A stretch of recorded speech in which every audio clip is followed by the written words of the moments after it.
चालू चालू कर दो नमस्कार साहब।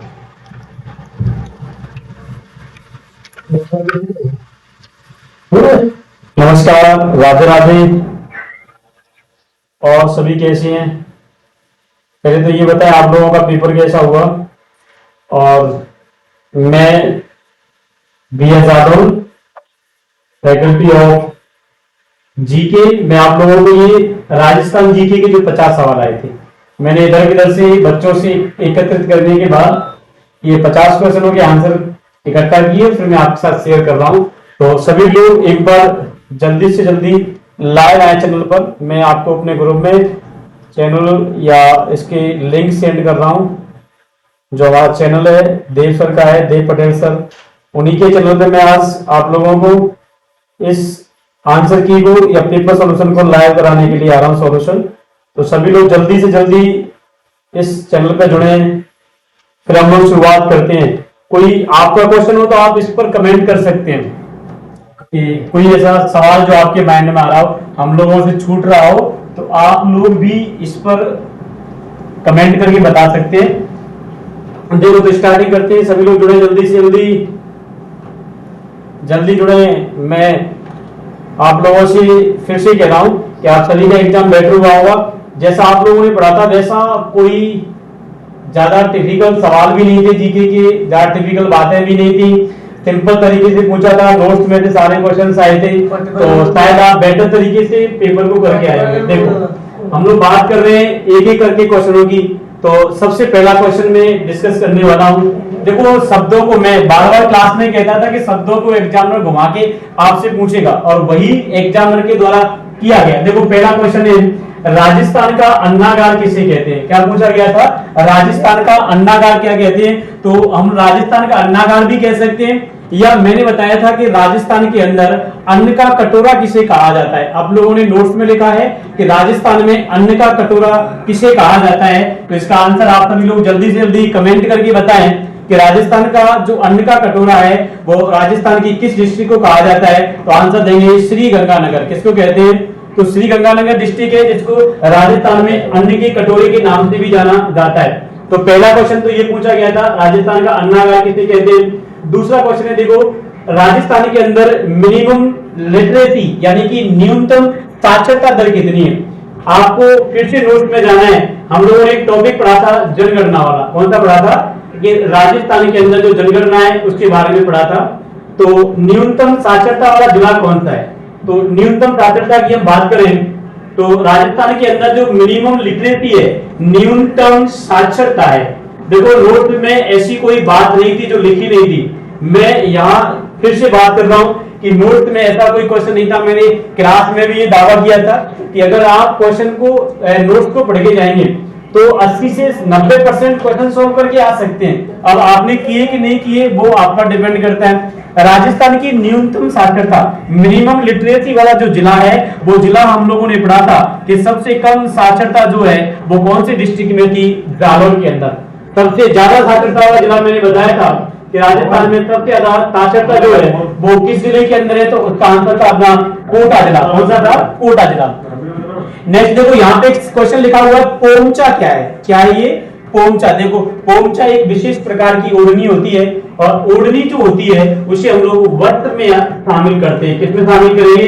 तो आपका आंसर था कि पोमचा जो है वो राजस्थान के वस्त्राभूषणों के अंदर शामिल होता है। तो पोमचा का आंसर हो जाएगा वस्त्र। नेक्स्ट देखो मादल क्या है? तो मादल एक विशेष प्रकार का आभूषण है। क्या है ये? तो मादल एक विशेष प्रकार का आभूषण है। देखो पोमचा क्या है? तो एक विशेष प्रकार की ओढ़नी होती है। ओढ़नी है तो इसका मतलब वस्त्र है, तो ये वस्त्राभूषण में शामिल हो जाता है। मादल क्या है? तो ये राजस्थान के अंदर विशेष प्रकार का आभूषण है। तो ये दोनों सवाल जो है वो राजस्थान की आर्ट एंड कल्चर, कला एवं संस्कृति के थे। तो अगर आर्ट एंड कल्चर की बात करें तो हम लोग यहाँ बात कर रहे हैं आर्ट एंड कल्चर के दो सवाल ये थे। इधर न्यूनतम साक्षरता, अन्नागार, दोनों सवाल आपके ज्योग्राफी में से। यानी कि अगर नोट में देखे जाएं तो मैंने जो पहले 4 सवाल बताए हैं वो चारों सवाल आपके नोट्स में से आए हुए सवाल थे। 5वें सवाल की बात करें, देखो 5वां सवाल चलते चलते मैंने आपको पढ़ाया भी था लास्ट में, एक टॉपिक था पर्यटन, टूरिज्म। टूरिज्म जो है मेरी चालू नहीं होगी, पर्यटन की बात कर रहे हैं तो पर्यटन को उद्योग का दर्जा, किसका दर्जा कहते हैं, पर्यटन को उद्योग का दर्जा किसने दिया था, इसके लिए हम लोगों ने एक समिति पढ़ी थी, उस समिति का नाम देखे हम लोग।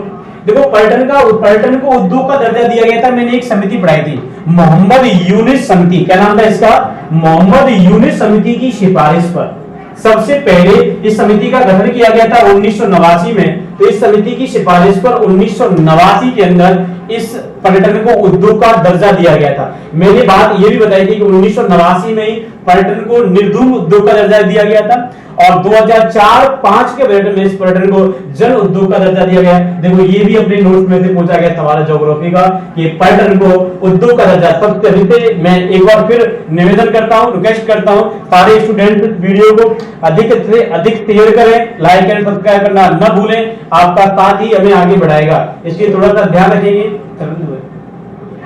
अब देखो इसके बाद नेक्स्ट 6वां क्वेश्चन, बालरा नृत्य से किससे पूछा गया, बालरा नृत्य कहाँ का है, तो बालरा नृत्य की बात करें ये भी कल्चर का सवाल है। किसका सवाल आएगा आपका, कल्चर का सवाल है।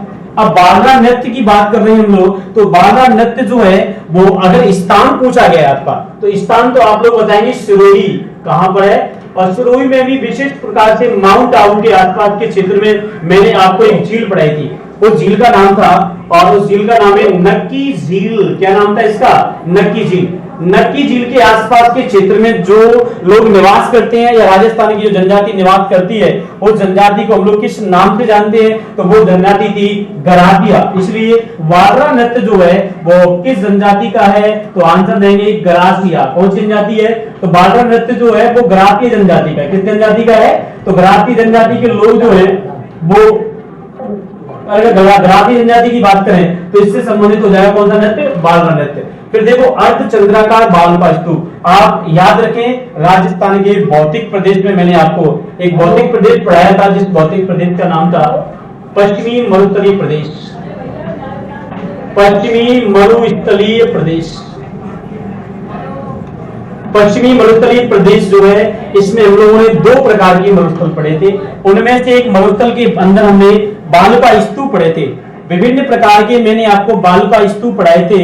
अर्धचंद्राकार बालू का स्तूप की बात करें तो अर्धचंद्राकार बालू का स्तूप जो है इन्हें बरखान कहा जाता है। क्या कहते हैं इसे, बरखान। के लिए याद रखेंगे राजस्थान का शेखावाटी, कौन सा एरिया याद रखेंगे, राजस्थान का जो शेखावाटी वाला एरिया है, शेखावाटी क्षेत्र किसके लिए फेमस है, तो आपका आंसर होगा बरखान के लिए। किसके लिए फेमस है, तो शेखावाटी वाला जो क्षेत्र है वो आप लोग ध्यान रखेंगे कि शेखावाटी बरखान के लिए फेमस है। किसके लिए फेमस हो जाएगा, तो शेखावाटी क्षेत्र जो है वो बरखान के लिए फेमस है। आगे देखो इसके बाद नेक्स्ट अगर हम लोग बात कर लेते हैं कि शेखावाटी क्षेत्र के अलावा इसके बाद नेक्स्ट है बाकल नदी किसका उपनाम है।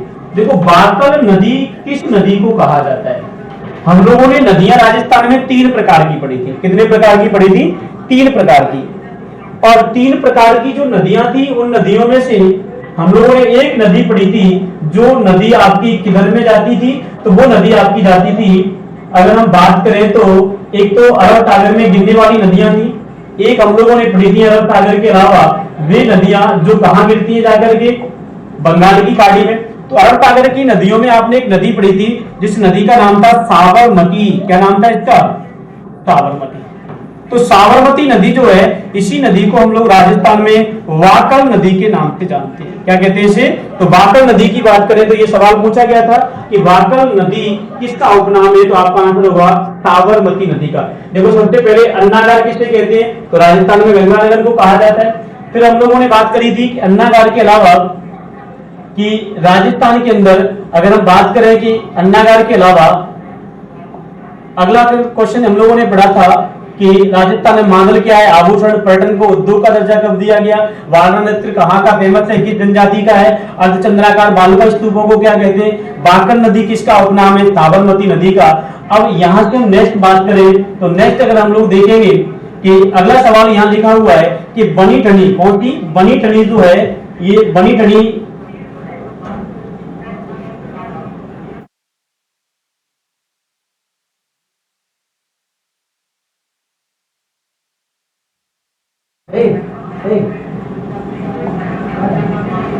ये कैसे की थी ये का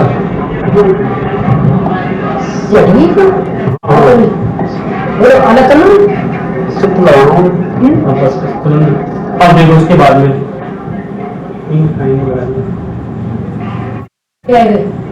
अपन यहाँ बड़ी नो कलर। देखो इसके बाद नेक्स्ट हम लोग बात करेंगे बनी ठनी है। देखो बनी ठनी जो है, ये बनी ठनी जैसे आप लोगों ने पढ़े होंगे राजस्थान में एक स्कूल्स आते हैं और उन स्कूल्सों में हम लोग किशनगढ़ शैली की बात करते हैं। किशनगढ़ शैली जब आपने पढ़ी होगी तो वहां पे इस बनी ठनी का भी हमने जिक्र किया होगा कि बनी ठनी जो प्रथा है या बनी ठनी जो है वो कहाँ की फेमस है। तो आप आंसर देंगे किशनगढ़ शैली। किशनगढ़ सामान्यतः देखें तो अजमेर के अंदर आता है। कहां पड़ेगा ये? अजमेर में। फिर लिख रहा है जहूर खां मेवाती, किसका नाम पूछा गया है कि जहूर खां मेवाती जो थे इनका संबंध किससे है। तो हम लोग याद रखेंगे एक वाद्य यंत्र, इसका नाम है बफंग। क्या नाम है इसका? तो इन्हें बफंग के जादूगर के नाम से जाना जाता है, जहूर खां मेवाती को। किसकी बात कर रहे हैं? तो जहूर खां मेवाती जो है इन्हें बफंग के क्या कहा जाता है? तो इन्हें बफंग के जादूगर कहा जाता है। देखो यहाँ पे ध्यान रखना है, एक दो सवाल आए थे आपके टेक्नोलॉजी संबंधित थे और वहां हम लोग बात कर रहे हैं। एक तो सवाल पूछा गया था अणु नगरी का। किसका पूछा गया था कि अणु नगरी के लिए किसको जाना जाता है? एक पूछा गया था राजस्थान के अंदर या भारत सरकार के द्वारा सबसे पहले परमाणु परीक्षण कब किया गया था, या परमाणु परीक्षण जो है वो कहां पर किया गया था। ये दो सवाल आपके टेक्नोलॉजी से संबंधित थे। वैसे ये राजस्थान की जीके में आते हैं। अणु नगरी के लिए मैंने आपको पढ़ाया था कि जब हम लोगों ने चंबे नदी पढ़ी थी तो वहां पे रावत भाटा करके एक जगह थी। रावत भाटा कहां पड़ती है? तो रावत भाटा पड़ता है चित्तौड़गढ़ में। कहां पड़ेगा? चित्तौड़गढ़ में। मैंने आपको पढ़ाया था कि भारत सरकार के द्वारा यहां पर हमारे भारत का दूसरा परमाणु विद्युत केंद्र स्थापित किया गया था। और ये जो दूसरा परमाणु विद्युत केंद्र स्थापित किया गया था, ये भी मैंने बताया था कि इसमें भारत सरकार ने कनाडा की सहायता ली थी। किसकी सहायता ली थी? कनाडा की सहायता से 1971, 72, 1973, 72 में इसकी स्थापना की जाती है। तो अगर अणु नगरी की बात करें तो अणु नगरी के नाम से जानते हैं रावत भाटा को। किसको जाना जाता है? तो रावत भाटा जो चित्तौड़गढ़ के अंदर पड़ता है उसे हम लोग अणु नगरी के नाम से जानते हैं। एक सवाल जो काफी समय से मैं देख रहा था कि सभी छात्र इसको लेकर के थोड़ा सा चिंतित थे, वही सवाल आ रहा। नेक्स्ट आ गया आपका कि माही महोत्सव कहां पर है। देखो ध्यान रखना है, माही नदी जो है वो मुख्य रूप से बांगड़ के अंदर बहती है। और मैंने आपको पढ़ाया था कि बांगड़ में मोस्टली एक तो बांसवाड़ा आता है और एक डूंगरपुर। बांसवाड़ा डूंगरपुर दोनों जिलों की बात कर रहे हैं। ध्यान रखना है माही महोत्सव जो है ये महोत्सव से संबंधित दोनों डिस्ट्रिक्ट आती हैं, लेकिन सबसे पहले अगर पूछे हम लोग तो आंसर लगाएंगे बांसवाड़ा। कौन सा आंसर माना जाएगा? बांसवाड़ा। और बांसवाड़ा के अलावा डूंगरपुर। लेकिन आज के क्वेश्चन में जैसा मैंने स्टूडेंट्स से पूछ के बात करी कि बांसवाड़ा भी ऑप्शन में था और डूंगरपुर भी था, यानी दोनों ही ऑप्शन में थे, बांसवाड़ा और कौन सा? डूंगरपुर। तो अपन को ध्यान रखना है इसका आंसर क्या था? बांसवाड़ा। माही महोत्सव माही नदी से संबंधित है, जिसे बांगड़ एरिया के बांसवाड़ा डिस्ट्रिक्ट के अंदर मनाया जाता है। देखो एक त्योहार पूछा गया था, पर्व जिसे हम लोग कहते हैं। पर्व के अंदर अगर बात करें तो पर्व कौन सा है आपका? देखो गणगौर का त्योहार पूछा था। आपने कहावत पढ़ी होगी कि line bar bar art and culture के स्तर सुनाते रहते हैं कि हमारे भारत के अंदर या राजस्थान में त्योहार जो है उनकी शुरुआत और उनका समापन दोनों एक ही महीने में होते हैं। शुरुआत होती है उसके शुक्ल पक्ष से और एंड होता है उसके कृष्ण पक्ष से। उसमें हम लोग पढ़ते हैं कि तीज त्योहार बावड़ी और लेडूबी गणगौर। यहां पर लेडूबी गणगौर या त्योहार पूछा गया है गणगौर का। पहली बात तो आपके माइंड में आ गई होगी कि गणगौर का त्योहार जो है वो चैत्र माह में मनाया जाता है। कौन से माह में मनाते हैं? चैत्र माह के अंदर। चैत्र माह हिंदी कैलेंडर का पहला त्योहार होता है। चैत्र शुक्ल प्रतिपदा से शुरुआत होती है। तो चैत्र पक्ष के आप ध्यान रखेंगे, चैत्र कृष्ण पक्ष को हम लोग अपने यहाँ पे त्योहार मनाते हैं, उस त्योहार का नाम है गणगौर। तो महा पूछा होगा तो चैत्र माह, तिथि पूछी होगी तो आपको ध्यान रखना है चैत्र कृष्ण की हम लोग जो चैत्र कृष्ण है उसमें जाकर के गणगौर का क्या मनाया जाता है? त्योहार। तो अगर गणगौर के त्योहार की बात कर लें तो गणगौर का जो त्योहार है वो त्योहार कब मनाया जाता है? तो गणगौर के त्योहार के बारे में आप लोग ध्यान रखेंगे कि गणगौर का त्योहार जो है वो चैत्र माह में कब मनाएंगे इसको? तो चैत्र माह के अंदर गणगौर का त्योहार मनाया जाता है। अब यहां से हम आगे की बात करें कि नेक्स्ट अगर देखें यहां से आगे की सवाल जो है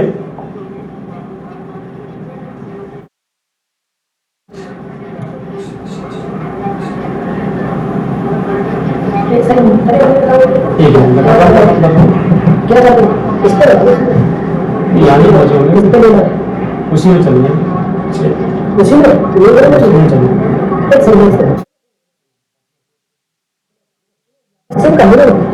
कौन सा करना है?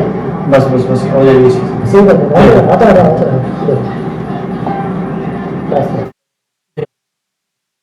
हाँ, इसके बाद गणगौर से आगे बढ़े हम लोग। देखो नेक्स्ट है वीर सतसई किसकी रचना है? शायद राजस्थान के बहुत सारे एग्जामों में आती है, आरएएस तक के एग्जाम में पूछी गई बुक से कि वीर सतसई नाम की जो पुस्तक है वो पुस्तक किसकी रचना है? और राजस्थान के प्रसिद्ध कह सकते हैं हम लोग इतिहासकार जिनका नाम है सूर्यमल मिश्रण। क्या नाम है इनका? सूर्यमल मिश्रण नाम है इनका।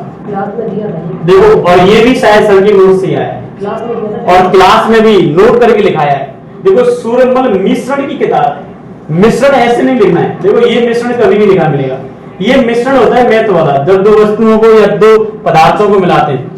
सूर्यमल मिश्रण की ये किताब है जिसका नाम है वीर सतसई। क्या नाम है इसका? तो वीर सतसई के बारे में। अब देखो ये सवाल है, ये भी नोट्स में आप लोग आगे देखें।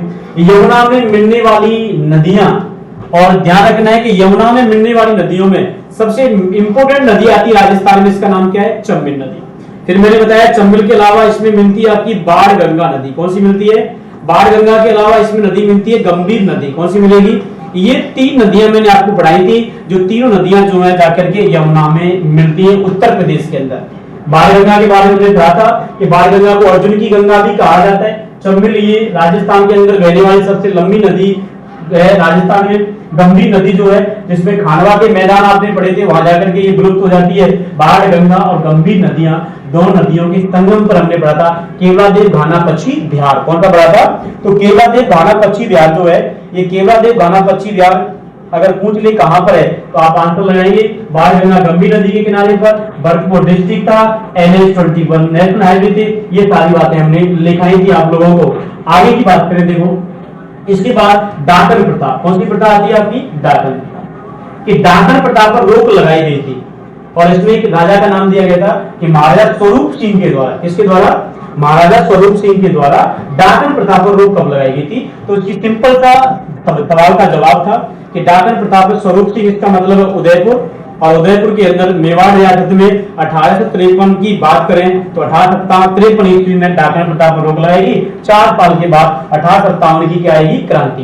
तो 1853 के अंदर डाकन प्रथा पर क्या लगा देगी? रोक। देखो टंगस्टन अच्छी तरीके से पढ़ाया था मैंने।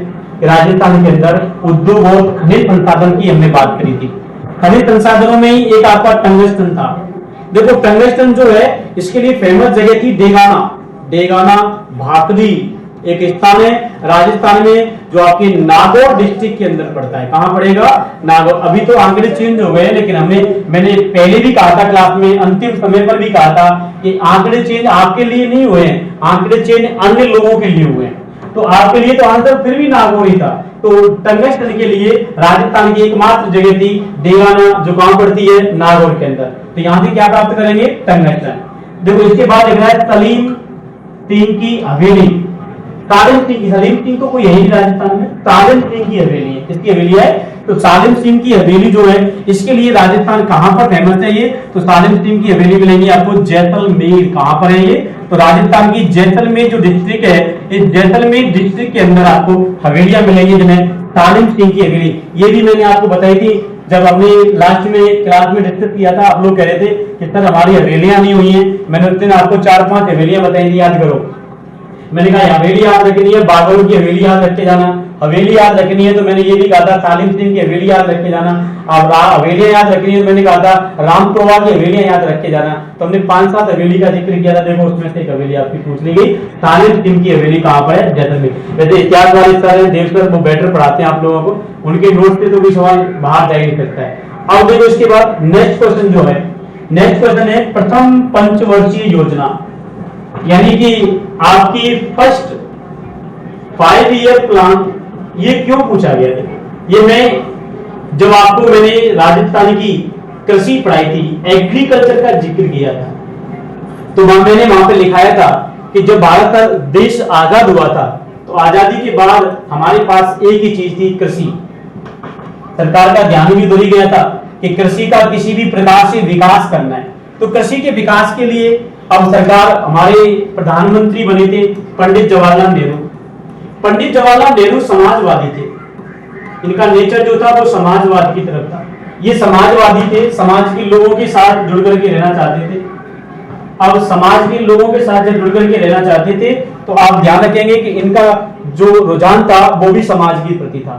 अब समाज के प्रति रुझान था तो इन्होंने समाजवाद के लिए फेमस जो राष्ट्र है अपने विश्व में वो है यूएसएसआर, जिसे सोवियत संघ रूस कहते हैं। यूएसएसआर वर्तमान में रूस बन गया, लेकिन जब बात करें तब यूएसएसआर था और यहां से इन्होंने लिया था 5 ईयर प्लानिंग योजना का कॉन्सेप्ट। अगर कभी पूछ ले कि पंचवर्षीय योजना कहां से ली गई है तो आपका आंसर होगा सोवियत संघ रूस से ली गई थी और ये लिया गया था पंडित जवाहरलाल नेहरू। अब नेहरू जी ने क्या किया कि अगले 5 साल हमें क्या करना है, इसके लिए सबसे पहले 1951 से लेके और 1956 की जो 5 साल थी इनका मॉडल जारी किया गया और इसी को कहा जाता है फर्स्ट पंचवर्षीय योजना। मैंने अभी कहा था कि उस समय हमारी सरकार, हमारे लोग सिर्फ खेती से संबंधित जानकारी रखते थे, इसलिए इसमें पूछा गया कि प्रथम पंचवर्षीय योजना कब से कब तक थी, तो 1951 से लेकर 1956। इस योजना का मुख्य उद्देश्य था, ये उद्देश्य था कि भारत को कृषि में और खाद्यान्न फसलों में आत्मनिर्भर बनाना, इसलिए ये सवाल पूछ लिया गया। एग्रीकल्चर से रिलेटेड है तो आपके एग्जाम में डाल दिया गया। अब देखो इसके बाद मेवाड़ का मैराथन, बहुत सवाल सरल था, इस सवाल के तो हर कोई जानता है कि मेवाड़ का मैराथन किसे कहते हैं। देखो मेवाड़ का मैराथन, गलती क्यों? क्योंकि हल्दीघाटी ऑप्शन में जरूर होगा। इसमें आप सवाल क्वेश्चन पेपर देने गए थे पेपर, वहां सवाल पूछा गया होगा कि हल्दीघाटी का युद्ध जरूर ऑप्शन में होगा। गलती होती है इन दोनों युद्धों में। मेवाड़ का मैराथन कहा जाता है दिविर, और अगर कभी ये पूछ ले थर्मोपल्ली किसे कहा जाता है, क्या पूछ ले तो देव सर थर्मोपल्ली किसे कहते हैं राजस्थान में? हल्दीघाटी के युद्ध किसको कहते हैं? 2 सवाल आते हैं, तो यहाँ पूछा है मैराथन, तो मैराथन बताएंगे आप कौन सा था? दिवेर का युद्ध। कौन सा युद्ध था? और बढ़िया तरीके से नोट पढ़े।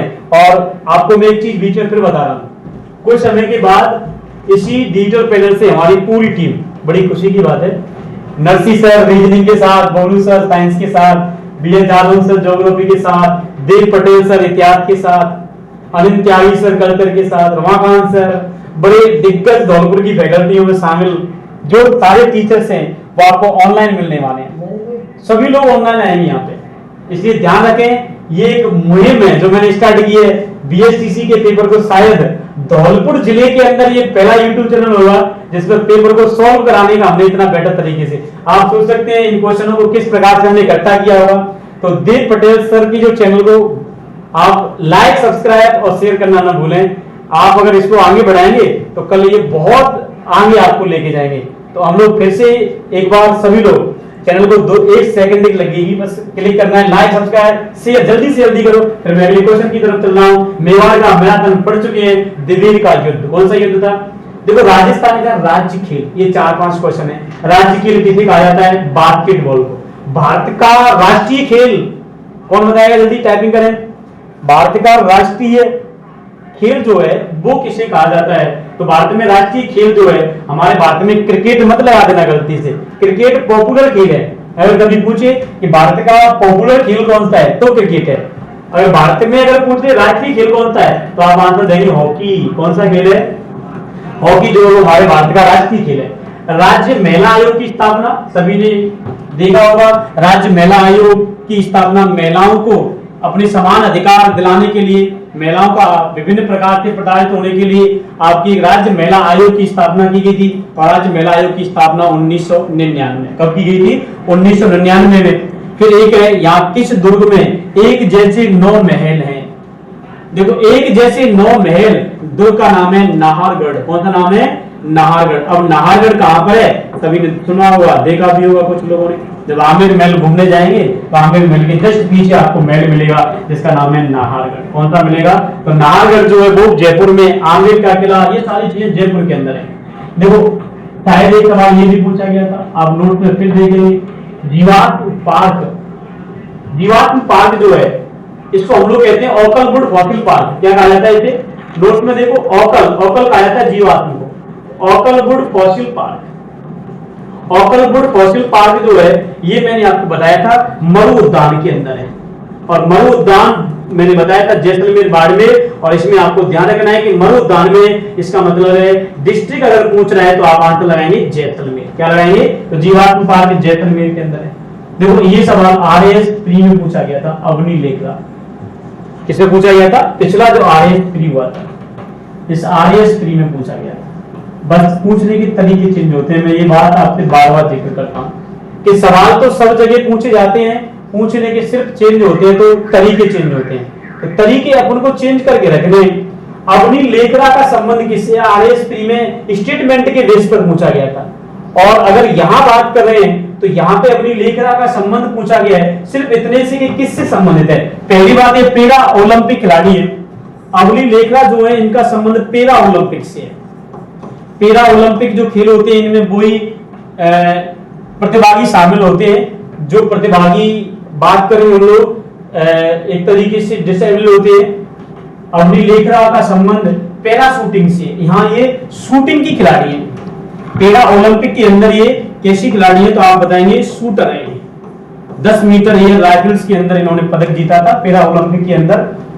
तो अवनी लेखरा का संबंध पैरा ओलंपिक में शूटर से हो जाएगा। आगे की बात करें हम लोग, इसके बाद नेक्स्ट खिलाड़ी है आपका, नेक्स्ट जो सवाल है, मानवाधिकार आयोग का वार्षिक प्रतिवेदन कौन स्वीकार करता है?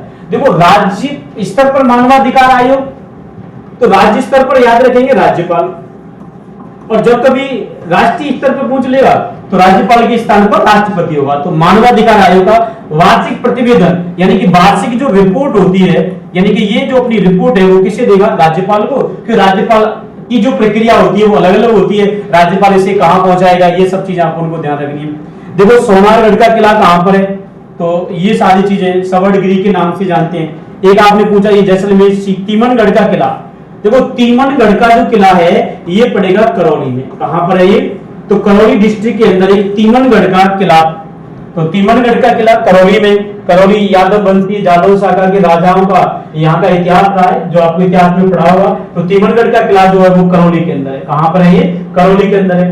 25 चिकित्सालय, देखो ये भी मैंने आपसे जिक्र किया था कि 25 चिकित्सालय जो है इसकी बात करें कि चिकित्सालय कहां पर है। दो चीजें हमने डिस्कस की थी जब क्लास में।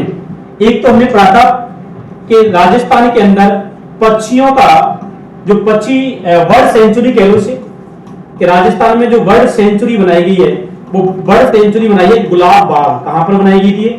अब ये मत समझना कि आज ही हम धौलपुर से पेपर दे के आए हैं तो गुलाब बाग पढ़ा था। ये गुलाब बाग है उदयपुर का।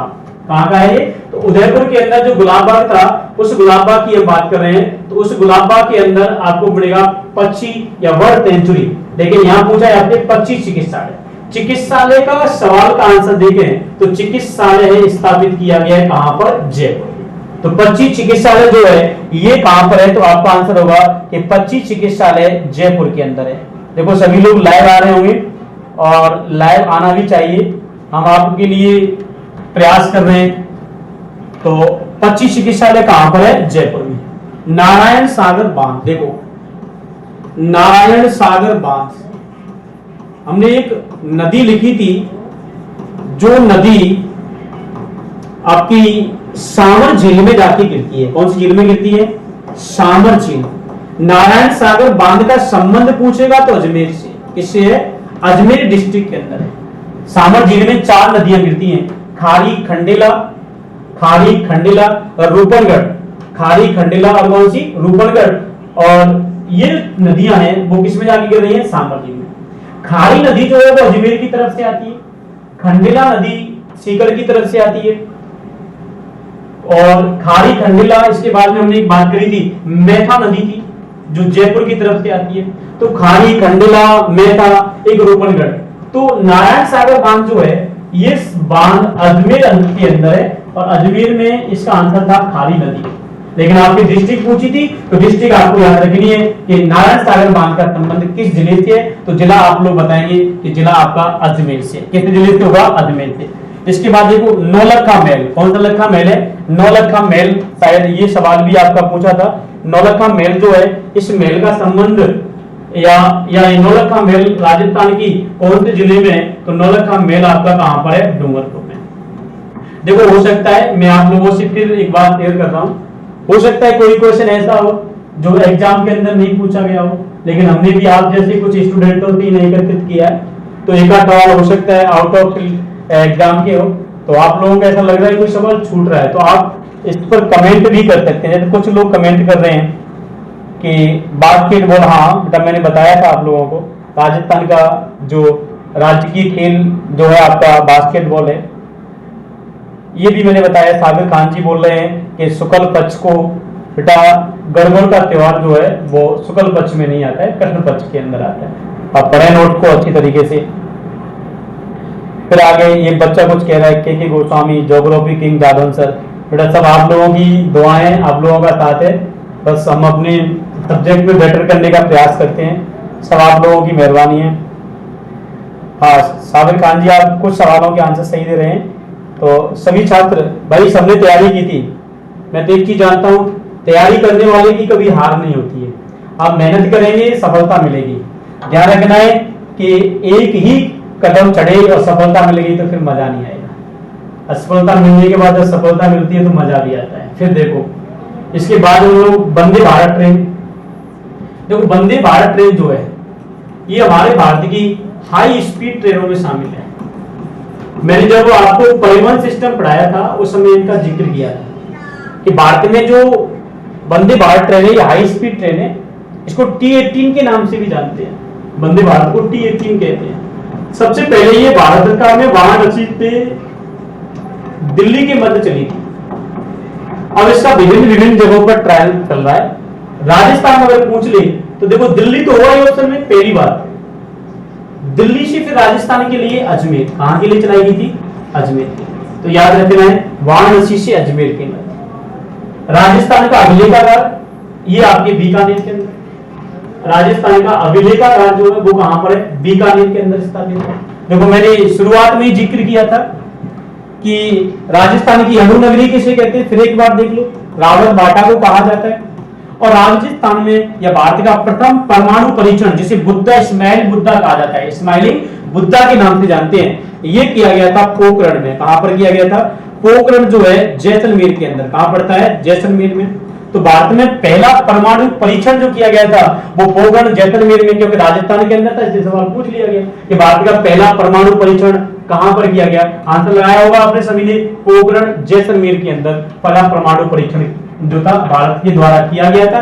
इस्माइलिंग बुद्धा के नाम से जाना जाता है। अभी तक हमारे भारत के अंदर जो परमाणु परीक्षण है वो कितने किए गए हैं, तो आप ध्यान रखेंगे अभी तक परमाणु परीक्षण जो है वो मात्र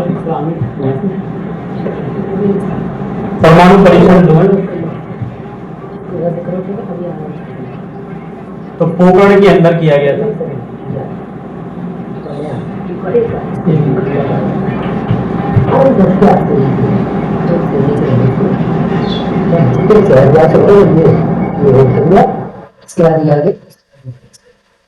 अब देखो इसके बाद पहला परमाणु परीक्षण कहां से कहां पे था?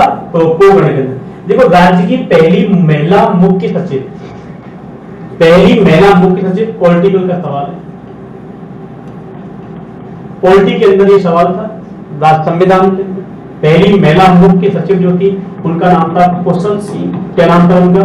तो राजस्थान की पहली महिला मुख्य सचिव का नाम कुशल सिंह है। फिर ज्योग्राफी का सवाल देखो, सवाल पूछा गया आना सागर झील कौन सी झील है? आना सागर झील मैंने आपको पढ़ाई है। आना सागर झील सबसे पहले कहां पर है? अजमेर। 1137 ईस्वी में इसका निर्माण करवाया गया था और निर्माण करवाने वाले का नाम था आनाजी कह लो या अर्णोराज भी कहा जाता है। अर्णोराज आनाजी जो थे चौहान शासक थे, ये अजमेर के अंदर इनके द्वारा 1137 ईस्वी में राजस्थान में अजमेर के अंदर आना सागर झील का निर्माण करवाया।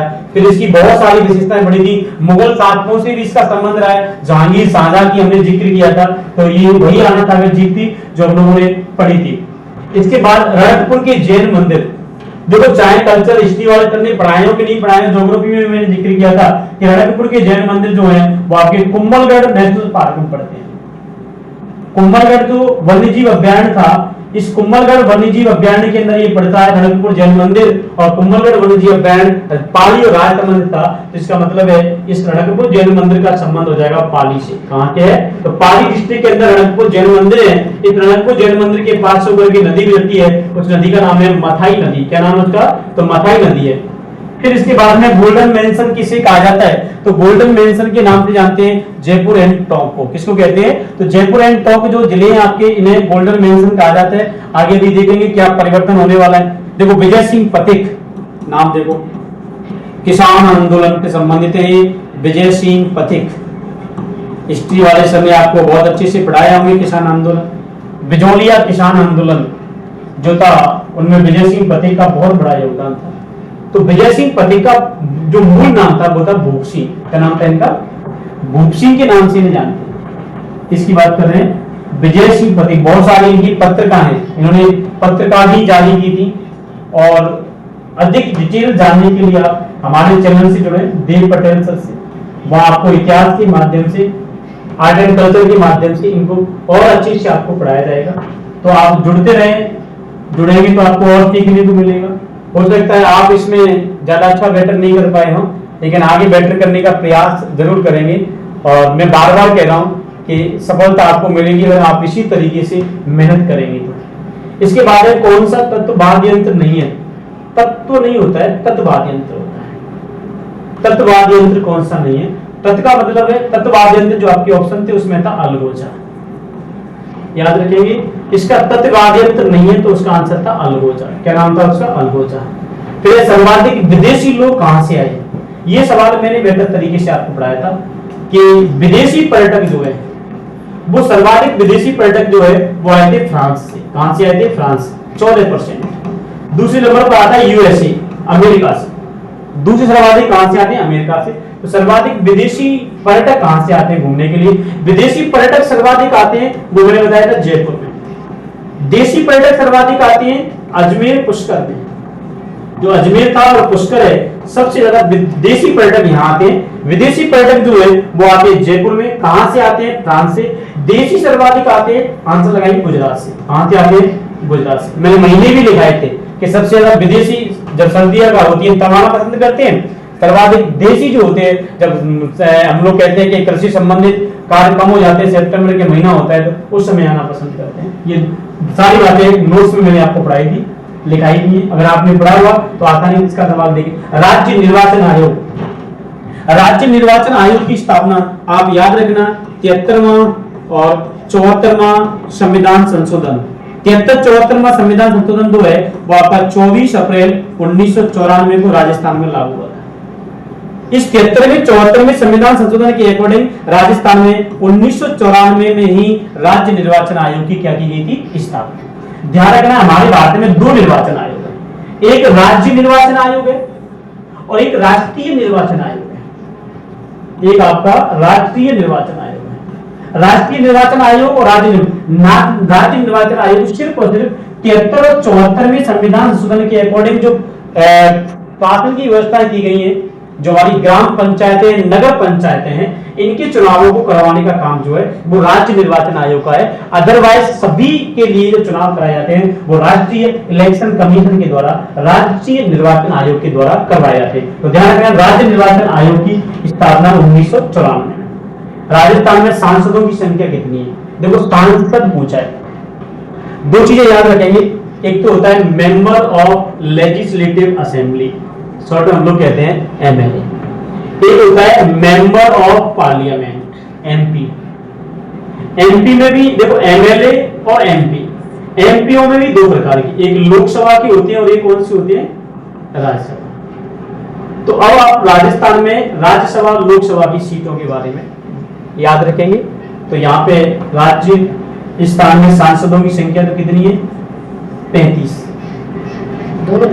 हाँ, तो इसमें दोनों आ रही है आपकी, कौन कौन सी देखो? एक तो आपकी, मैं हिंदी में लिख देता हूँ, राज्यसभा, यहाँ दो लिख दी, लोकसभा और कौन सी? राज्यसभा। तो लोकसभा के अंदर तो 25 अलग अलग पूछ ले, और राज्यसभा में कितनी है? 10। मैंने क्या कहा? MP, member of parliament. Parliament का मतलब है संसद के सदस्य।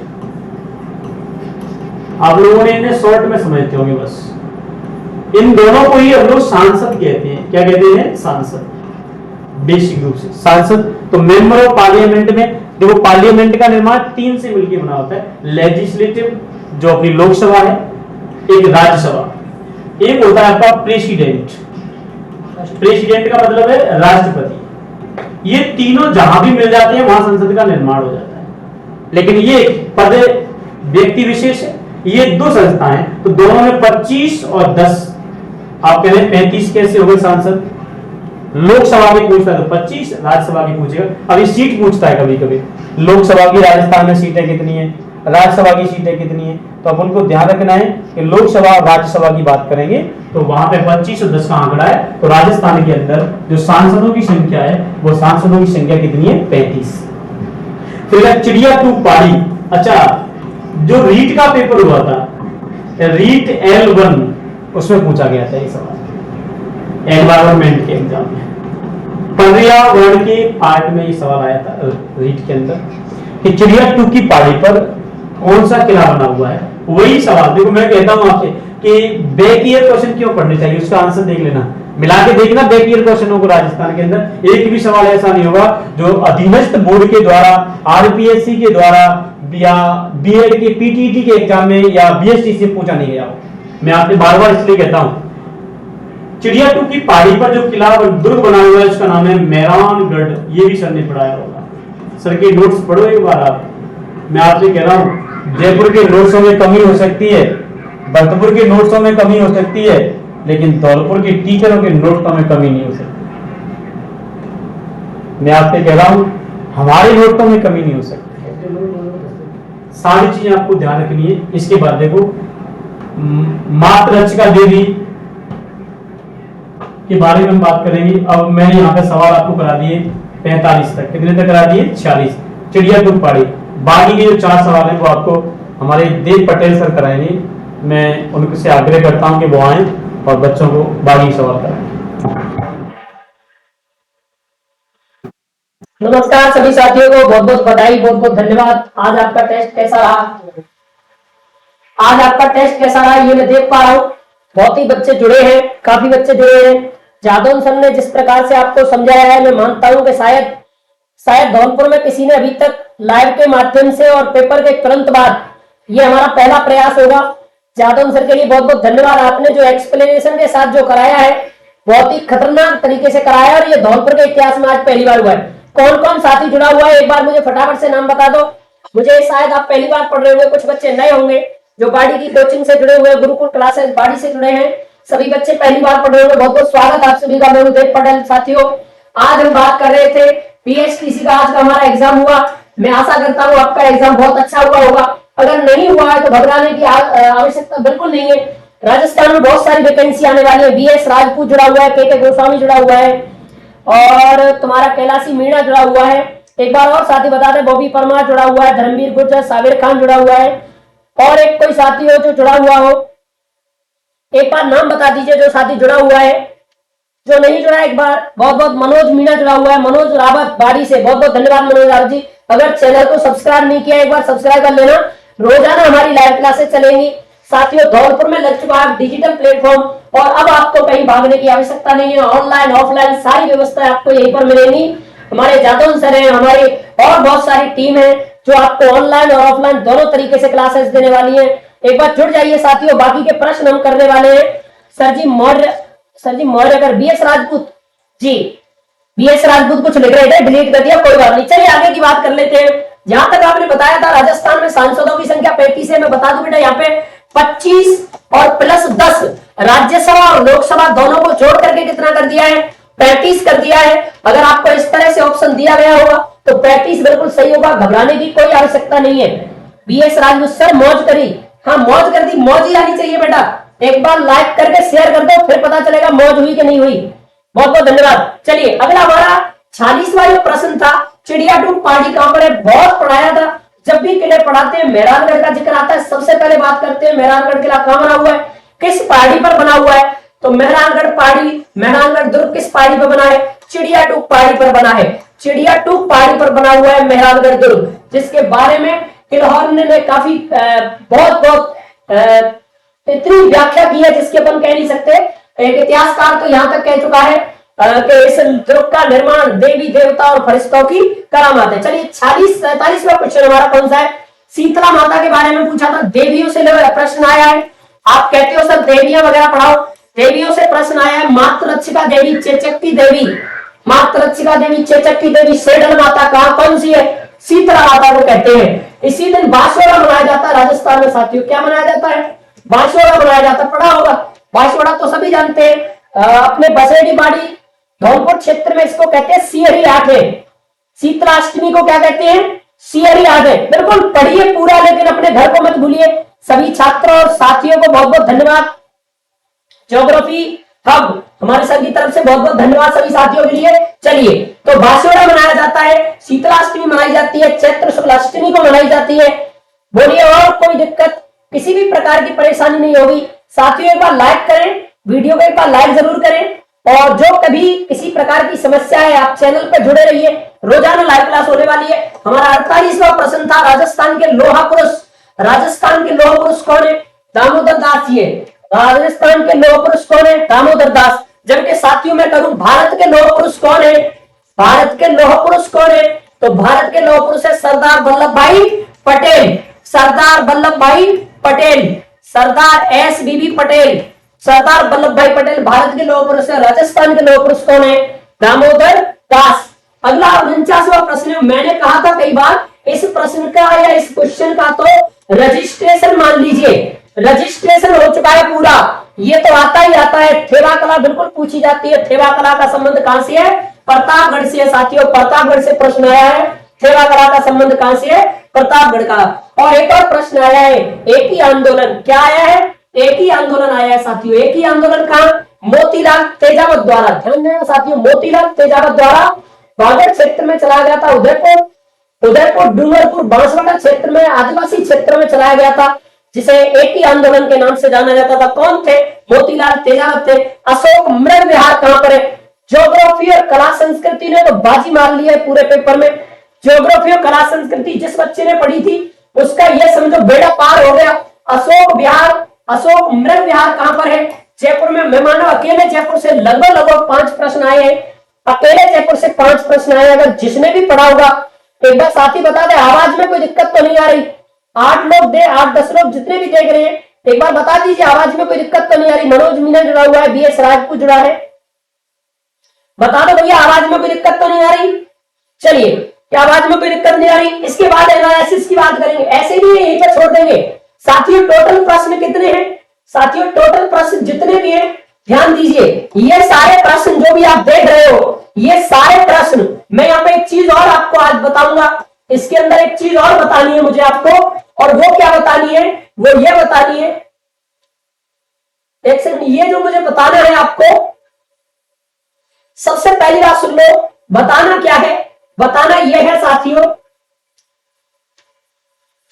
सबसे पहली बात यहां पे हम बात करेंगे, ये प्रश्न जितने भी आए हैं किस किस सब्जेक्ट से आए हैं, किस किस को लगता है कहां से आए हैं। चलिए पहला प्रश्न देख लो, राजस्थान का अन्नागार है, ज्योग्राफी का प्रश्न था। राजस्थान का अन्नागार ज्योग्राफी का प्रश्न है, आपको घबराने की आवश्यकता नहीं है, आप देख लेना ज्योग्राफी से कितने आए हैं। ज्योग्राफी का प्रश्न है, न्यूनतम साक्षरता वाला। आप ज्योग्राफी और इकोनॉमिक्स साथ पढ़ते हो। पोंचा क्या है? ये आपका आर्ट एंड कल्चर का है। मांदर क्या है? ये आपका आर्ट एंड कल्चर का प्रश्न है। पर्यटन को उद्योग का दर्जा दिया, ज्योग्राफी का प्रश्न है। वालन नृत्य आपका आर्ट एंड कल्चर का प्रश्न है। और चंदाकार बालू का स्तूप आपका ज्योग्राफी का प्रश्न है। चंबल नदी तो आप, बाबाकल नदी तो आप जानते ही है, ये भी आपका ज्योग्राफी का प्रश्न है। बड़ी ठड़ी आपका, आप इसे हिस्ट्री का भी मान सकते हो, बाद बाकी है ये आर्ट एंड कल्चर का ही। जहूर खां मेवाती भंग के जादूगर विविध से प्रश्न आया है। विविध में अपन जब उपनाम पढ़ाते हैं उसमें बताया था आपको माही महोत्सव, ये आपका ज्योग्राफी के अंदर ही पढ़ लेते हैं। अब भले इतिहास में मान सकते हो। गणगौर पर्व कब मनाया जाता है, ये भी आपका आर्ट एंड कल्चर का प्रश्न है। बोलिए है कि 20 प्रश्नों में से आप देखो geography geography geography geography geography geography और आर्ट एंड कल्चर, बिल्कुल ज्यादा सर के पढ़ाए हुए बच्चे होंगे, मैं दावे के साथ कहता हूं उनका स्कोर 400 प्लस जाने वाला है। अकेला इसी में आप 120 से ऊपर मारोगे, एक जीके नहीं आप 120 से ऊपर मारोगे अगर थोड़ा भी पढ़ने वाला बच्चा होगा तो। चलिए साथियों, जो नहीं जुड़ा है एक बार उसको जोड़ लीजिए। बहुत बहुत धन्यवाद आप सभी का। घबराए नहीं, बिल्कुल आपकी तैयारी बहुत अच्छी थी, सबने जितना पढ़ाया उसी से आया है, हमारे भी बच्चों का उसी में से आया है, गुरुकुल क्लासेस का उसी में से आया है। हमारी टीम ने बहुत अच्छा कार्य किया है, दोनों टीमों को मैं बहुत बहुत धन्यवाद देना चाहूंगा। साथियों, इतनी मेहनत तो तुमने की, उतनी ही मेहनत हमारी टीम ने की। अब बाकी की टीम ऑनलाइन क्लासेस पर काम करेगी। सभी साथियों का बहुत बहुत धन्यवाद। आप जुड़े, आपने ये क्लासेस देखी। और कल आप एक चीज का और नोट कर लें, कल हम इसी चीज को लेकर के कल हिंदी के जितने भी प्रश्न होंगे, हिंदी के 30 प्रश्न होंगे। टाइम थोड़ा ज्यादा हो चुका है। आज हमारे इस डिजिटल प्लेटफॉर्म का, डिजिटल पैनल का उद्घाटन कार्यक्रम था साथियों, इसीलिए ये क्लास थोड़ी लेट हो पाई। पीडीएफ हमारे पास बहुत पहले आ चुकी थी। बच्चों से एक एक प्रश्न को करेक्ट किया है आपके लिए, क्योंकि धौलपुर में आज तक कोई ऐसा नहीं था। धौलपुर में आज तक किसी ने लाइव के दौरान नहीं बताया होगा, मैं मानता हूं, और इसीलिए आपके लिए कलेक्ट किया था। बहुत मेहनत की, जादव सर का बहुत बहुत धन्यवाद। बाकी और भी हमारी टीम थी, उस टीम ने भी बहुत अच्छा कार्य किया और आपके लिए ये लेकर के आए। सभी साथी YouTube से जुड़े, चैनल को सब्सक्राइब कर ले, वीडियो को लाइक कर ले, जादव सर को लाइक कर ले, विशेष करके जादव सर को लाइक करें। और एक बार जादव सर आ चुके हैं, जैसा कि उन्होंने क्लास स्टार्ट कराई थी साथियों, वही क्लास का आपको एंड कराएंगे, वही क्लास का अंतिम रूप देंगे। तो साथियों जुड़े रहिए। जितने भी मेरी गुरुकुल क्लासेस बाड़ी से बच्चे जुड़े हैं उन सभी से मेरा भी अनुरोध है और हमारे जादव सर का अनुरोध है। जादव सर रोजाना क्लास लेने वाले हैं आपको डिजिटल प्लेटफॉर्म पे और यूट्यूब चैनल पर। साथियों चैनल को सब्सक्राइब कर लीजिए, वीडियो को लाइक कर लीजिए। और कल आपको हम हिंदी व्याकरण, हिंदी के जितने भी प्रश्न आए हैं, आपको 30 के 30 प्रश्नों को, कल हिंदी के प्रश्नों को आपको कराएंगे। जुड़े रहिए। कल शाम को हम हिंदी के प्रश्नों का पूरा विश्लेषण के साथ, कैसे आए, कहां से आए, पूरा कराएंगे। एक बार जादव सर और आ चुके हैं, आपको और कुछ बताएंगे। आइए जादव सर, आप क्लास शुरू की थी, आप ही क्लास का अंतिम वक्तव्य आपका ही होगा। हेलो। हाँ, तो सभी छात्र दिल में परेशान हुए होंगे बहुत सारे, तो अब सभी प्यारी सी नींद लेंगे और दो बातें ध्यान रखेंगे कि जीतने वाले कुछ अलग चीजें नहीं करते हैं, जीतने वाले कुछ अलग चीजें नहीं करते हैं, बस वो चीजों को अलग तरीकों से करते हैं। तो आप चीजों को अलग तरीके से करें, अलग प्रकार से प्रेजेंटेशन दें। आज की रात अच्छी नींद लें, सुबह एक नया सवेरा होगा, नई जोश और जुनून और उमंग के साथ कल से फिर उठें और अपनी अगली सीढ़ी में चढ़ने के लिए तैयार हो जाएं। अगला कदम क्या होगा, सारे डिसीजंस लेने हैं, क्या तैयारी करनी है। और मैं बता देता हूं कि यहाँ से हम ऑनलाइन, और जो छात्र बाहरी से जुड़ा हुआ है उनके लिए ये सूचना है कि रक्षाबंधन के बाद 1 सितंबर से हम लोग न्यू बैचेज स्टार्ट कर रहे हैं। तो आप सीटी वगैरह की तैयारी करना चाहते हैं, धौलपुर में जो छात्र हैं वो देव सर के पास कॉल करके कांटेक्ट कर सकते हैं। यहाँ अपने बैच मिलेंगे आपको। बाहरी क्षेत्र का जो छात्र है वो बाहरी धौलपुर दोनों जगह जुड़ सकता है। तो 1 सितंबर से हम लोग विधिवत रूप से ऑनलाइन क्लासेज, हाँ, बाड़ी धौलपुर मनिया अपनी सारी ब्रांचेज है। बाड़ी में जो छात्र है वो बाड़ी आए, मनिया का मनिया, और विधिवत तरीके से एक जो जुनून, जो सफलता हम लोगों ने बीएससी में हासिल की है, अगला प्रयास होगा कि उससे भी बेहतर सफलता हम लोग आगे के आने वाले बैचेज में, भर्तियों में भी करेंगे। कुछ दिनों के अंदर यूपी पुलिस का नोटिफिकेशन आने वाला है, बड़े जोश शोर से यूपी पुलिस के बैच चलेंगे, सीईटी की तैयारी करेंगे और फिर एक नई उमंग के साथ अगली सीढ़ी को भी इसी तरीके से आप और हम साथ मिल करके, साथ मेहनत करके आगे बढ़ेंगे। सभी के लिए शुभ रात्रि, गुड नाइट, राधे राधे। सभी आराम से सोएं, नींद लें भरपूर तरीके से। धन्यवाद।